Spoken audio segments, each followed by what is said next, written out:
अरे बहू, जरा जल्दी जल्दी सामान पैक कर, बारात के निकलने का वक्त हो गया है। माँ जी, सारा सामान पैक हो गया है। अब तो बस मुझे मेरी देवरानी का इंतजार है। आप देखना, जब मेरी देवरानी आएगी ना, तो हम दोनों देवरानी जेठानी नहीं बल्कि बहनों की तरह रहेंगी। सभी लोग जल्दी जल्दी सारी तैयारियां खत्म करते हैं और बारात लेकर निकल जाते हैं। शादी होने के बाद सभी लोग घर की नई बहू अलका को लेकर घर आ जाते हैं, जहां ज्योति और लक्ष्मी बड़े प्यार से अलका का स्वागत करती हैं। ओह गॉड, इतनी ज्यादा गर्मी है यहाँ, मेरा तो दम घुट रहा है। मेरा रूम कहाँ है? मुझे चेंज करना है। आओ अलका, मैं तुम्हें तुम्हारे कमरे में ले चलती हूँ। अलका कमरे में जाते ही अपनी शादी का जोड़ा उतार कर अपने कंफर्ट के कपड़े पहनकर सीधा लेट जाती है, जिसे देख ज्योति को थोड़ा अजीब लगता है, लेकिन वो कुछ नहीं कहती।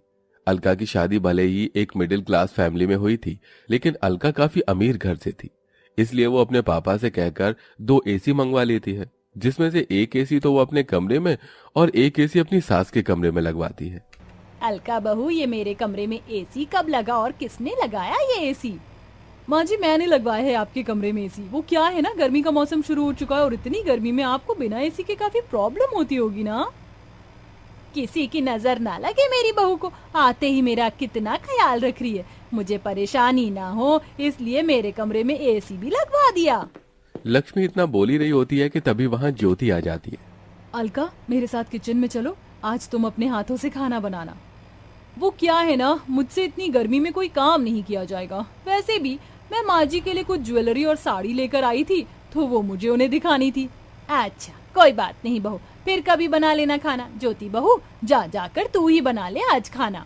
ज्योति को यह सब बड़ा अजीब लगता है, लेकिन वो ज्यादा ध्यान नहीं देती और ऐसे ही कुछ दिन गुजर जाते हैं। अलका, आज ढेर सारे कपड़े हैं, आओ कपड़े धोने में मेरी मदद करो। लेकिन मैं तो माँ जी के साथ बाहर पार्लर जा रही थी।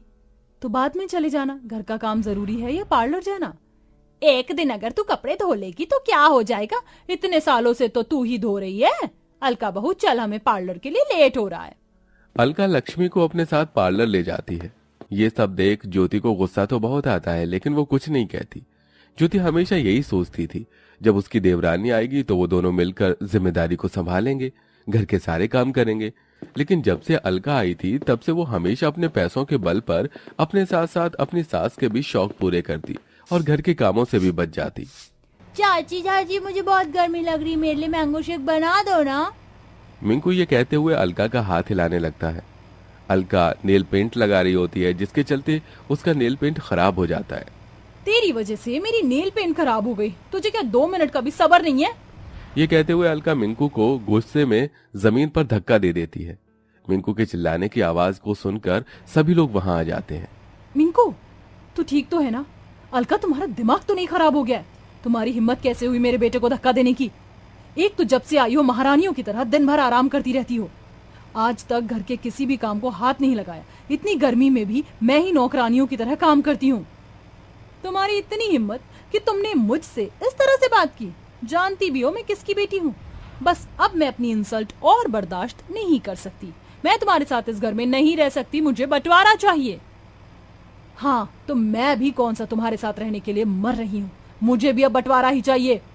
अरे तुम दोनों का दिमाग तो नहीं खराब हो गया? तुम दोनों ये क्या बातें कर रही हो? माँ, अब आप ही को समझाओ इन दोनों को।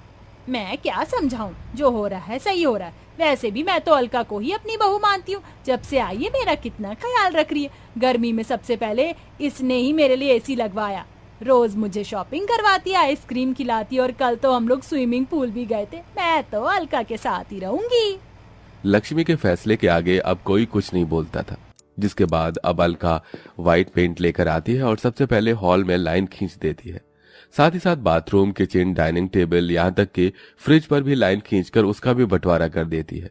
और अब एक तरफ लेकिन अलका अपने पति नितिन और सास के साथ रहती है, वहीं दूसरी तरफ लाइन के ज्योति अपने पति दुर्गेश और बेटे के साथ रहती है। अलका बहू, बहुत भूख लग रही, जल्दी से खाना बना दे। क्या क्या कहा आपने? मैं खाना बनाऊंगी? मैंने अपने मायके में आज तक चाय तो बनाई नहीं, और आप मुझसे खाना बनाने की उम्मीद कर रही हैं। ज्यादा भूख लग रही है तो खुद जाकर बना लीजिए। अपनी बहू की बात सुन बेचारी लक्ष्मी खुद गर्मी में आकर किचन में खाना बनाने लगती है। वहीं लाइन की दूसरी तरफ ज्योति भी खाना बना रही थी। कैसी निकम्मी बहू है मेरी, इसे दिखाई नहीं दे रहा है कि इसकी बूढ़ी सास इतनी गर्मी में भी खाना बना रही है। ये नहीं आकर कुछ मदद कर दे। लक्ष्मी मन ही मन ज्योति को कोसने लगती है और खाना बनाकर वहां से चली जाती है। और ऐसे ही कुछ दिन गुजर जाते हैं। लक्ष्मी देखती है कि ज्योति लाइन के उस तरफ अच्छे से झाड़ू पोछा करके साफ सफाई कर रही है। लाइन के इस तरफ वाला घर किसी हीरे की तरह चमक रहा है, वहीं उसके वाला घर किसी कूड़ेदान की तरह लग रहा था। अलका बहू उठ जा, पूरे घर की सफाई कर दे, पूरे घर में कचरा फैला हुआ है। तू बहू है इस घर की, ये सब तेरा काम है।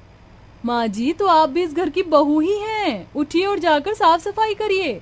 इतनी गर्मी में मैं तो इस एसी के सामने से नहीं हिलने वाली। अलका की बात सुन बेचारी लक्ष्मी खुद ही उठकर घर की सफाई करने लगती है। मेरी कमर, इस कमर दर्द और गर्मी ने तो परेशान करके रख दिया। कहाँ फंस गई मैं। अलका खुद पूरा दिन गर्मी में एसी के सामने आराम करती रहती है, वहीं वो अपनी सास लक्ष्मी से नौकरानी की तरह घर के काम करवाती है। हमारे कमरे में कितनी ज्यादा गर्मी है ना, पता है चाचा चाची के कमरे में बड़ा वाला एसी लगा हुआ है, उसमें से बहुत ठंडी ठंडी हवा आती है। माँ, हम एसी कब लगाएंगे? हम तुम्हारे चाचा चाची की तरह अमीर नहीं हैं। तुम्हारे चाचा मल्टीनेशनल कंपनी में काम करते हैं और तुम्हारे पापा मामूली कूलर की दुकान में, समझे? अपनी माँ को इतने गुस्से में देख मिंकू बाहर आ जाता है और देखता है कि लाइन के दूसरी तरफ से बहुत ठंडी ठंडी हवा आ रही है। मिंकू गर्मी को बर्दाश्त नहीं कर पाता और सीधा बंटवारे की लाइन को पार करके अलका के कमरे में पहुंच जाता है। तभी अलका मिंकू को देख लेती है। तेरी हिम्मत कैसे हुई मेरे कमरे में आने की? लास्ट टाइम की मार भूल गया है क्या? भाग यहाँ से। अलका की डांट सुन मिंकू भागते हुए अपने कमरे में आ जाता है। वहीं अब बूढ़ी उम्र में इतनी मेहनत करते करते लक्ष्मी की तबीयत काफी खराब हो गई थी। कोई मेरी मदद करो, हाय मेरी कमर। माँ जी, नहीं, मैं बंटवारे की उस लाइन की तरफ नहीं जा सकती। माँ जी, मुझे माफ कर दीजिएगा, मैं मजबूर हूँ। ज्योति चाहते हुए भी लक्ष्मी की मदद नहीं कर पा रही थी। वहीं थोड़ी देर में नितिन आ जाता है और अपनी माँ को जमीन पर गिरा देख उसे जल्दी से कमरे में ले जाता है। जिसके बाद वो अलका के कमरे में जाता है और देखता है कि अलका एसी की ठंडी हवा में फोन चला रही है। ये सब देख नितिन को बहुत गुस्सा आता है और वो ज्योति से फोन छीनकर उसे जमीन पर फेंक देता है। मेरी माँ दर्द से तड़प रही है और तुम हो कि यहाँ फोन चला रही हो। अगर अब से तुमने घर के काम नहीं किए तो जिस तरह से तुम्हारा आज फोन तोड़ा है, अगली बार तुम्हारा मुंह तोड़ दूंगा, समझी? नितिन को इतने गुस्से में देख अलका काफी डर जाती है और अब अलका घर के काम में लग जाती है। ये रोटी है या इंडोनेशिया का मैप? गोल बिल ही नहीं रही है। लगता है मैंने गलती से डिटर्जेंट पाउडर की जगह ब्लीच पाउडर डाल दिया। ये सारे कलरफुल कपड़े तो विधवा हो गए। मेरी कमर, लगता है इस गर्मी में घर का बंटवारा करके मैंने अपनी जिंदगी की सबसे बड़ी गलती की है। बंटवारे की वजह से अब घर की सारी जिम्मेदारी मुझ पर आ गई है। ऊपर से इस गर्मी ने भी बुरा हाल करके रख दिया। अब मैं क्या करूं? ये कहते हुए अलका जोर जोर से रोने लगती है और अब वो माफी मांगने के लिए अपने खुद की खींची हुई बंटवारे की लाइन को पार करके सीधा अपनी जेठानी ज्योति के कमरे में जाती है, जहां वो देखती है कि उसकी सास पहले से ही वहां मौजूद है। माँ जी, आप? और नहीं तो क्या करती मैं? घर की बड़ी होने के नाते मुझे इस बंटवारे को रोकना चाहिए था, लेकिन तेरी अमीरी की चकाचौंध ने तो मुझे अंधा करके रख दिया था। मैं यहाँ ज्योति बहू से माफी मांगने आई हूँ।